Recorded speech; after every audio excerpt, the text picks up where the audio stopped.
Hello subscribers, thumbnail में आपको लिखा होगा कि ये जो सब्जेक्ट है, ये जो क्वेश्चन लिखा हुआ है, इससे बाहर क्वेश्चन तो आने वाला नहीं है। फिर भी कुछ कुछ क्वेश्चन होंगे जो आ जाएंगे, लेकिन इसका फायदा तभी आपको होगा, मतलब जैसे क्वेश्चन आपका क्या होता है, 10 क्वेश्चन होते हैं, 10 में से 5 आपको टिक करने होते हैं, फिर 5 मारने होते हैं, 5 क्वेश्चन को बनाना होता है।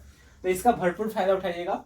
बस मात्र 26 क्वेश्चन है, 26 से बाहर नहीं जाएगा क्वेश्चन, गारंटी जितना ले रहा हूं मैं। 98.8%, 99.8% आपने देखा भी होगा।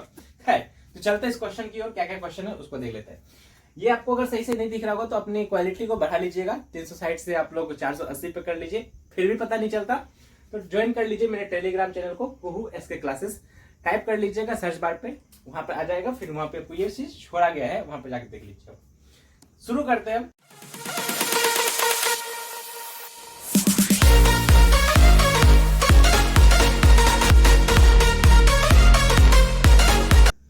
अभिक्रिया, सबसे पहला क्वेश्चन जो आपका होगा अभिक्रिया। देखिए बच्चों, अभिक्रिया जो है ना, आपने चैप्टर नंबर 1 केमिस्ट्री का, ये चैप्टर नंबर 1 सारा जितना भी इसमें अभिक्रिया लिखा हुआ है, विस्थापन अभिक्रिया, संयोजन अभिक्रिया, वियोजन अभिक्रिया, वो सारा चाट जाइएगा जैसे भी होगा। सबसे पहला में अभिक्रिया, ये जितने भी अभिक्रिया होंगे पहले चैप्टर में सब चाटना है आपको, सब लपट जाना है। दूसरा है संक्षारण और विकृत गंधिता। संक्षारण किसे कहते हैं, विकृत गंधिता किसे कहते हैं। संक्षारण में ही आपका धातु से बचने के उपाय होंगे, यानी कि धातु को कैसे बचाया जाता है, जंग लगने से कैसे बचाया जाता है, ये आपके इसी टॉपिक पे क्लियर हो जाएंगे, जो कि सेकंड चैप्टर का एक टॉपिक था, इसी चैप्टर में आपका क्लियर हो जाएगा। सूचक, सूचक में बस आपको इतना जानना है कि सूचक क्या है, बस खत्म कीजिए। पीएच स्केल, पीएच स्केल में देखिए क्या क्या करना है, इसमें ऑब्जेक्टिव भी लड़ेंगे और आपका सब्जेक्टिव भी हो जाएगा। पीएच स्केल में सबसे ज्यादा इंपॉर्टेंट पूछा जाता है पाचन तंत्र से। पाचन तंत्र में पीएच स्केल का क्या काम है, यानी पीएच मान का क्या काम है, कितनी वैल्यू होती है, ये सब वगैरह वगैरह। देखिए सबसे अगर बीबीआई की बात करें तो आपका ये पीओपी बन जाता है। पीओपी मोस्ट बीबीआई है, हर साल पूछा जाता है पीओपी के बारे में, यानी कि प्लास्टर ऑफ पेरिस बनते कैसे हैं। ठीक है, जिप्सम से बनता है, ये आपको अगर हम, ये सब सिर्फ क्वेश्चन है, आपको अगर आंसर चाहिए तो कमेंट कर दीजिए, हम इसका भी आंसर भी चाहिए। टेलीग्राम चैनल पर जुड़ी जाइए, आपको इसका आंसर बना बना के देते जाएंगे। तो पीओपी के बारे में आपको जानना बहुत जरूरी है। पीओपी हर साल पूछते रहता है कि प्लास्टर ऑफ पेरिस से इस्तेमाल कहाँ होते हैं, प्लास्टर ऑफ पेरिस का इस्तेमाल कैसे होता है, बनता कैसे है, ये सब वगैरह। आगे बात करते हैं। पीतल एवं तांबे के बर्तन में दही एवं खट्टे पदार्थ को क्यों नहीं रखा जाना चाहिए, इंपॉर्टेंट क्वेश्चन अगेन। अगला है, अम्ल के विलयन को तनुकृत करते समय हाइड्रोजन आयन H3O+ की सांद्रता कैसे प्रभावित करती है। अगला है 8 नंबर, अम्ल का जलीय विलयन क्यों विद्युत का चालन करती है। खैर ये आपको पता होगा, बहुत अच्छा सा क्वेश्चन है। इसमें अम्ल का जलीय विलयन चालन करती है H+ आयन के कारण, ये आप लोग देख लीजिएगा। 9 में है, H+ आयन की सांद्रता का विलयन को प्रकृति पर क्या प्रभाव पड़ता है, सांद्रता की विलयन की प्रकृति पर क्या प्रभाव पड़ता है, ये क्वेश्चन में पूछा जाता है, ध्यान दे दीजिएगा आप लोग, मुझे इतना पता नहीं है, आप लोग देख लीजिएगा। व्यंजक चूर्ण के बारे में, व्यंजक चूर्ण खाने का सोडा, धोने का सोडा, व्यंजक चूर्ण खाने का सोडा, धोने का सोडा, मोस्ट इंपोर्टेंट, फिर से अगेन एंड अगेन, ये भी क्वेश्चन बहुत बार पूछा जाता है। इसमें देखिए क्वेश्चन पूछता क्या क्या है, पहला नंबर तो उपयोग, दूसरा है सूत्र, और लास्ट में आता है रासायनिक नाम। ये तीनों से ऑब्जेक्टिव हो या सब्जेक्टिव, ये ऐसा पूछा जाता है।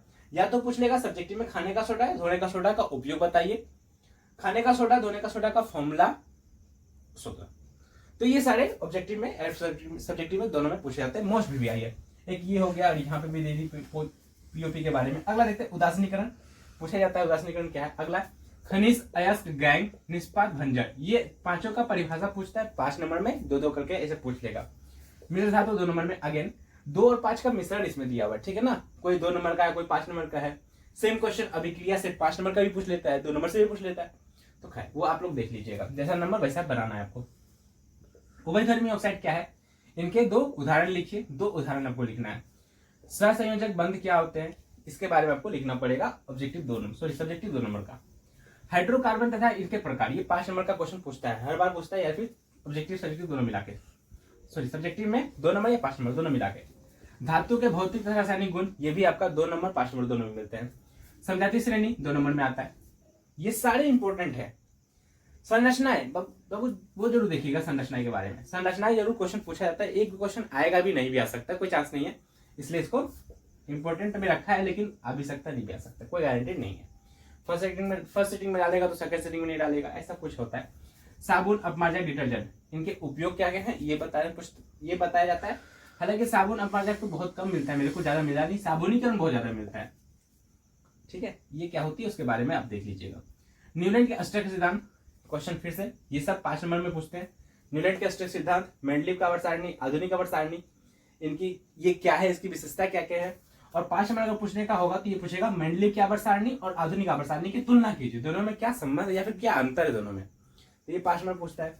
आपदा, देखिए ये क्वेश्चन तो इधर रिलेटेड, यानी कि हर एक साल क्या कर रहा है, हर एक साल क्वेश्चन को नया क्वेश्चन जोड़ते आ रहा है, यानी बिहार बोर्ड क्या करता है, हर एक साल नया क्वेश्चन जोड़ते आ रहा है क्वेश्चन में। तो हो सकता है आपकी बार आपदा में ये क्वेश्चन पूछ ले कि वनों की कटाई क्या होती है या फिर वनों की रक्षा कैसे की जाती है। ठीक, आगे प्रयोगशाला में मीथेन गैस बनाने की विधि, ये भी क्वेश्चन पूछता है 5 नंबर में। तो लगभग नीचे का क्वेश्चन 5 नंबर का होता है, लगभग बाकी सब आपको 2 नंबर मिलेंगे। लेकिन हाँ, ये भी ध्यान रखें, ये आपको क्वेश्चन जरूर करने हैं, इससे बाहर नहीं जाने वाला है पेपर, बिल्कुल नहीं। अब क्यों नहीं जाने वाला, क्योंकि आपके पास क्वेश्चन ही बहुत ज्यादा होंगे और आंसर बनाने के लिए सिर्फ 10 में 5, यानी कि आधा। इससे तो बाहर जाने वाला नहीं है, सिर्फ केमिस्ट्री का है। मैं अगले वीडियो में बात करूंगा फिजिक्स की, फिर उसके बाद अगले वीडियो में बायोलॉजी की। चलिए।